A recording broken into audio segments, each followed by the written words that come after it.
Desde o momento em que Linus Torvalds apresentou ao mundo as bases do que viria a ser o Linux, muitos entusiastas em tecnologia afirmam categoricamente um mantra que virou meme dentro do segmento. O ano tal será o ano do Linux nos computadores. E no ano tal, você coloca o ano de sua escolha. Os anos passaram. A Microsoft jamais teve a sua dominância ameaçada com o Windows. O macOS tem o seu nicho de mercado consolidado. E até o Google conseguiu a sua fatia de mercado com o Chrome OS. Pois bem, 2022 pode ser considerado o ano que matou essa piada, pois dá para dizer que o Linux finalmente deslanchou nos computadores, de alguma forma. Você precisa olhar para os detalhes dos números. Eu sei que os números são frios. Porém, de tempos em tempos, precisamos olhar para os números para compreender alguns detalhes que eles escondem. Pois fatos interessantes podem passar completamente desapercebidos quando não damos a genuína atenção para eles. No lugar de perder tempo procurando por culpados pelo fracasso do Linux nos computadores, algumas pessoas decidiram observar o comportamento dos usuários ativos. E nesse processo, encontraram evidências do crescimento do sistema operacional em um sentido mais amplo.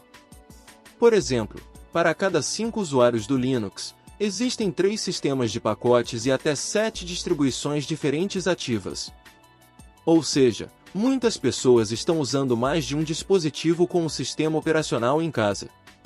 Para os mais leigos, isso também pode indicar uma falta de centralização dessa plataforma, o que prejudica no crescimento de uma distribuição específica.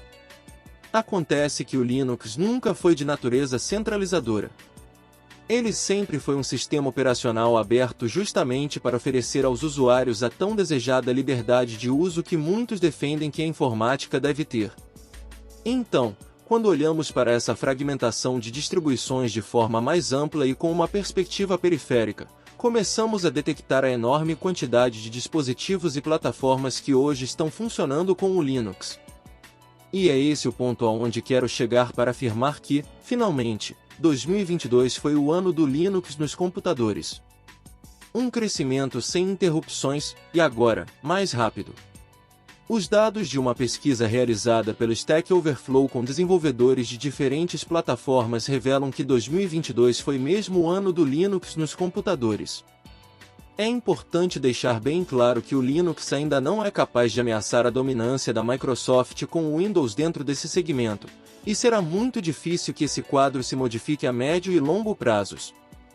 Porém, o Linux começou a multiplicar o seu crescimento em diferentes tipos de dispositivos informáticos, a ponto de se consolidar na segunda posição dos sistemas operacionais ativos em diferentes categorias de produtos. E não existem trapaças nos números, já que foram deixados de fora aqueles usuários Linux via WSL, que são 15% de usuários alternativos, ou que construíram máquinas virtuais para utilizarem esse sistema operacional. De qualquer forma, os números deixam evidentes esse crescimento. O Linux se manteve em lento e constante crescimento, mas nos últimos anos esse ritmo acelerou. Entre 2018 e 2021, foi registrado um aumento de 25% no número de dispositivos compatíveis com o Linux. E em 2022, esse salto foi de nada menos que 40,23%. Isso fez com que já no final de 2021 os dados de uso do Linux já fossem discretamente acima daqueles registrados pelos usuários do macOS. E em 2022, a vantagem em relação ao sistema operacional da Apple foi de nada menos que 9%. Tá, você pode até dizer que os dados da Stack Overflow vêm apenas de desenvolvedores, um grupo de usuários onde o Linux tem muita representatividade. Porém, outro segmento que está registrando um expressivo aumento de popularidade do sistema operacional livre e de código aberto vem de onde o Windows até então tinha uma dominância absoluta: os gamers. Aproximadamente 1 milhão de pessoas ao redor do mundo começaram a jogar videogame a partir do Linux. E isso aconteceu por causa das plataformas da Steam, principalmente o Steam Deck, videogame portátil que inclui em suas entranhas um desktop KDE completo.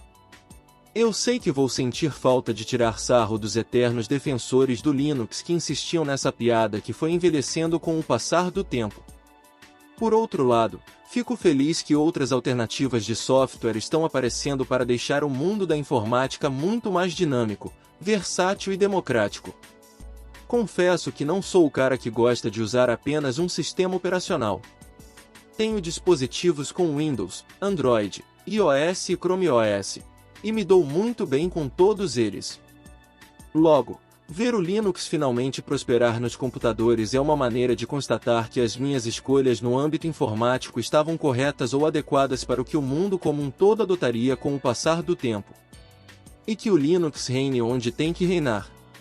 E a Microsoft que trabalhe para oferecer um Windows melhor para os seus usuários.